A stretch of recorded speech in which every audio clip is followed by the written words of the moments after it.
One day, two little boys were walking home from Sunday school, where the lesson had been on the devil, and one boy turned to the other and asked, "What do you think of all this devil business?" "Well," replied the other boy, "you know how Santa Claus turned out. It's either your mother or your father. But Satan is as real as I am, and he is the author of destruction and evil. Sadly, though, for many he's just a joke figure, someone with red horns, who wears red tights and has a red fork. And the implication, of course, is that he's not in any way a threat. He's simply a joke. And of course that's his strategy. It's to make us believe he doesn't exist. But that isn't the view of Jesus, who describes him in John's Gospel, chapter 8, verse 44, as a murderer and as a liar, the father of lies. Now, as we look at the book of Job over the next few weeks, it's important to remember that the events in this book are real events. They're not just some parable or myth. In the New Testament, in James chapter 5, verse 11, Job is commended for his perseverance in times of trial and suffering. And as we go through this book, we see that Job went through more intense pain than most of us could ever begin to imagine. Let's begin by looking at the overall story. The book begins with a man called Job, a man who was blessed in every respect. But the first and the most important thing we learn about Job was that he was a godly man. Now this is how chapter 1 verse 2 describes him. Blameless and upright, he feared God and shunned evil. Now of course this doesn't mean that he was sinless, but that he was a genuinely good man. We might say he was honest and open, generous and kind. He feared God and shunned evil. Job is portrayed as having all the qualities of wisdom that Proverbs chapter 1 verse 7 describes as, "The fear of the Lord is the beginning of wisdom." Job was also blessed with his family. Verse 2 says he had 7 sons and 3 daughters. He was also incredibly wealthy. He owned 7,000 sheep, 3,000 camels, 500 yoke of oxen, and 500 donkeys. And he also had a large number of servants. And verse 3 concludes, "He was the greatest man among all the people of the East." Now, although he was incredibly wealthy, Job recognized the importance of his relationship with God. And importantly, he wanted to ensure that his children were right with God too. Family life is a great blessing, but there are enormous responsibilities for parents, especially in this age where we have so many material things. So verse 5 says, "When a period of feasting had run its course, Job would send and have them purified. Early in the morning he would sacrifice a burnt offering for each of them, thinking, 'Perhaps my children have sinned and cursed God in their hearts.' This was Job's regular custom." Now Job didn't deny them their pleasures, but he was also acutely aware of the possibility that they might fall into sin. So because of his concern for their relationship with God and their spiritual health, he surrounds them with his prayers. So at this point things are looking good for Job and his family. But then suddenly in verse 6, the scene changes and we are taken to the heavenly court, where we see Satan, the adversary, in a dialogue with God. In verse 8, God poses a question to Satan. God says, "Have you considered my servant Job?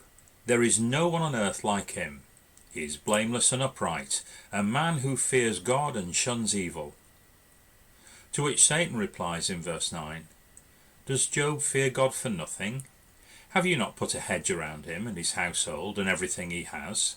You bless the work of his hands, so that his flocks and herds are spread throughout the land. But stretch out your hand and strike everything he has, and he will surely curse you to your face." Satan implies that Job has ulterior motives. He suggests that Job's interest in God is simply because of all the blessings he's given him. That Job only worships God because God makes him rich and prosperous. Why does Job worship you? Because he's discovered the prosperity gospel, and you know what? It really works. So he will have a happy marriage, healthy and successful children, and a large bank balance with all the benefits that money can buy. No wonder Job worships you. But just you take that away, and, verse 11, he will surely curse you to your face. Satan says that Job's motives are false. He's godly only for the benefits, but take the benefits away and he'll stop being godly. But Satan also implies something far, far worse, that a mere man can pull the wool over God's eyes, that God is being fooled by Job, being taken for a mug by him. So God allows Satan to test Job with the loss of his possessions and all that he has. And the testing is severe, to say the least. He loses the oxen, the sheep, the camels and the property. More severely, he loses his servants. And most severely of all, he loses his children. And it all happens in an instant, in a day. His children were meeting at the home of the eldest son, and as usual Job would have offered his sacrifices for his children. So there couldn't have been a greater shock. But look at Job's reaction. It's astonishing. It's exemplary. It's famous. Verse 20. At this Job got up and tore his robe and shaved his head. Then he fell to the ground in worship and said, Naked I came from my mother's womb, and naked I shall depart. The Lord gave, and the Lord has taken away. May the name of the Lord be praised. In all this Job did not sin by charging God with wrongdoing. Then in chapter 2 we're taken back to the heavenly court, where Satan appears again before God. And although Job has honoured God and proved Satan wrong, Satan doesn't give up that easily. And so he argues that Job would indeed curse God if Job himself were to be harmed. Once again Satan is saying that God is naive. He's still saying to God, you don't understand Job's motives. And so God permits Satan to inflict Job with a sickness. But again, Satan is limited by God. Job's life is to be spared. So now Satan causes Job to suffer great pain and discomfort, so much so that Job scrapes his sores with a piece of broken pottery. But the attack doesn't end there, as Job's wife acts as Satan's mouthpiece when she advises Job to curse God and die. But then Job's 3 friends come in verse 11, the so-called comforters. They are convinced that if Job will only face up to some sin in his past, then he will be restored. And so for 28 chapters they try and argue that if only Job admits to some sin and repents, then he'll be restored. But Job says he can't conceive of a sin he's committed that's proportionate to the suffering he's receiving. Now Job isn't claiming to be sinless, and to back that up, God has also said that Job is exemplary, blameless and upright. So the 3 comforters get nowhere with Job. Then in chapter 32 we meet a man called Elihu. He speaks eloquently and he explains to Job that suffering develops growth, insight, progress, understanding and blessing. And so he encourages Job to trust God and wait and to see what will come of it. Now the important thing about Elihu's speeches is that not only do they fail to answer Job's questions, they don't comfort him either. Then with the whirlwind, God answers Job. Now he doesn't answer Job by giving him answers, but by asking questions. God says things like this: Where were you when I laid the foundation of the earth? Who provides for the raven? Will you even put me in the wrong? And at the end of 2 or 3 of these chapters, Job is left speechless. He bows to God, he puts his hand on his mouth, and he realizes that God is so perfect in might and wisdom that all his questions are unnecessary. And so Job says, Surely I spoke of things I did not understand, things too wonderful for me to know. And at the very end of the book, in chapter 42, Job's fortunes are restored, because despite all Job's questions, he never dishonours God. He never reinforces Satan's slander. And that's the real issue of the book. Because by the end of the book, we're going to come to one of two conclusions. Either we're going to bow down to God like Job, and we will say, "Things are too wonderful for me to know," and we will worship him.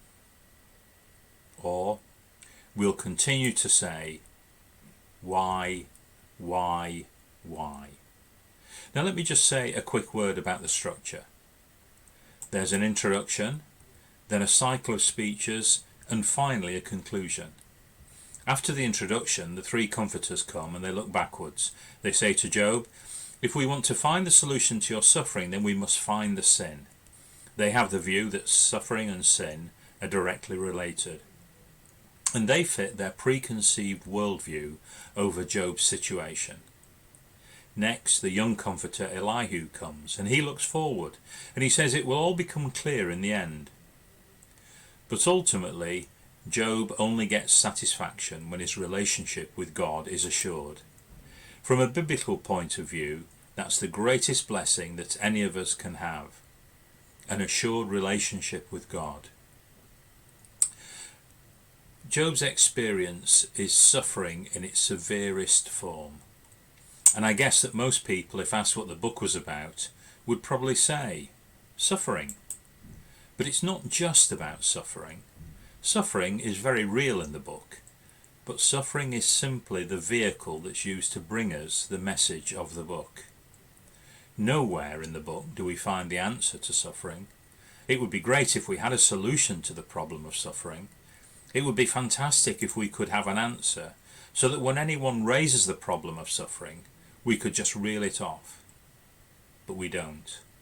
So what then is the lesson of the book? I think there are two main lessons of the book. Firstly, God's honour. The first lesson is the honour of God. Right back at the beginning in chapter 1, we find Satan in God's presence. God takes the initiative and says to Satan, "Have you considered my servant Job?" Notice that it's God who has initiated the action and not Satan, and not Job. It's God who has initiated the action. "Have you considered Job, and how he's a righteous man? He fears the Lord and turns from evil." And Satan says that Job only worships God for the many blessings he gets. Satan's effectively saying, "Can't you see that Job has fooled you?" Now that's a serious accusation. You see, the whole action of the book of Job is about a slander. But it's not a slander on Job's name specifically. It's a slander on God's name. Now, for some reason, we're not told why God initiates the action. But God initiates the suffering to demonstrate that he's not a fool and that Job truly worships God for who God is. That's why the vehicle of suffering is so powerful. There is Job, the ultimate successful man, large family, many camels, oxen, sheep, donkeys, lots of servants, and suddenly it's taken away from him. But Job's reaction is, "Naked I came from my mother's womb, and naked I shall depart. The Lord gave, and the Lord has taken away. May the name of the Lord be praised." And again in the second series of suffering, where his body is full of sores from head to toe, so that he sits in ashes and scratches himself with bits of broken pottery, his reaction is, "Shall we accept good from God and not trouble?" It's precisely because he understands his suffering from the hand of the Lord that we see his faith is still genuine. Of course, his faith goes up and down, and yes, he asks the question why, but whenever he questions, it's directed towards God. So we see that Job clinging to God shows that Satan was wrong and God was right. By his obedience, his faith, his clinging to God, Job demonstrates God's honour. So every decision that you or I make, however trivial, it either honours or dishonours God, because God has given us the responsibility of his honour. And even if we fail him, he's still honoured, but his honour still rests with us. Now that's a remarkable message. This is precisely the message in the book of Job. Satan is saying to God, you don't even know Job. You can't even see that he's using you. So God allows him to suffer, and through the genuineness of his faith, Job proves God right. Job shows God's honour. The second lesson which comes out of the first is what true wisdom is. True wisdom. So we find out very quickly that true wisdom is not always being able to give out the right answers. For the three so-called comforters come to Job, and a great deal of what they say is wonderful. But they are mistaken about Job. And in chapter 42, God accuses them of speaking wrongly. So the real wisdom isn't just quoting texts. It isn't just knowing good theology. And we see in their approach to Job's suffering the appalling errors of many approaches to suffering, by which we should be looking at it in the next couple of sessions. But trite theological platitudes are never enough. Yes, we can say that God is in control. Yes, we can say that God disciplines his people. Yes, we can say that sin bears its fruit. But until we have a word from God, we can never say for sure why someone is suffering. So what is real wisdom? Well, if we look at chapter 28 verse 20, we find the answer to the very question that's asked. Where then does true wisdom come from? Where does understanding dwell? The fear of the Lord, that is wisdom, and to shun evil is understanding. Now, does that ring a bell with us? It ought to, because that's the way that God described Job to Satan in chapter 1. Job is a wise man because he fears the Lord and turns from evil. Real wisdom is having a life that has the right priorities. It's having a life, a way of life that demonstrates God is in control. To fear the Lord and turn from evil is to live a life where what God says in his word really makes a difference in how we live. So you see, real wisdom is fearing the Lord and turning from evil, and by it God is honoured. The real issue of the book of Job is not really suffering. The real issue is the honour of God's name. And through the vehicle of suffering, we find that Job brings that honour to God's name. How does Job bring honour to God's name? By fearing the Lord and turning from evil. And we honour God's name in the same way. Now, wouldn't it be great if in a week's time the Lord could say to Satan of you, have you seen my servant? Have you seen my servant who fears me and turns from evil?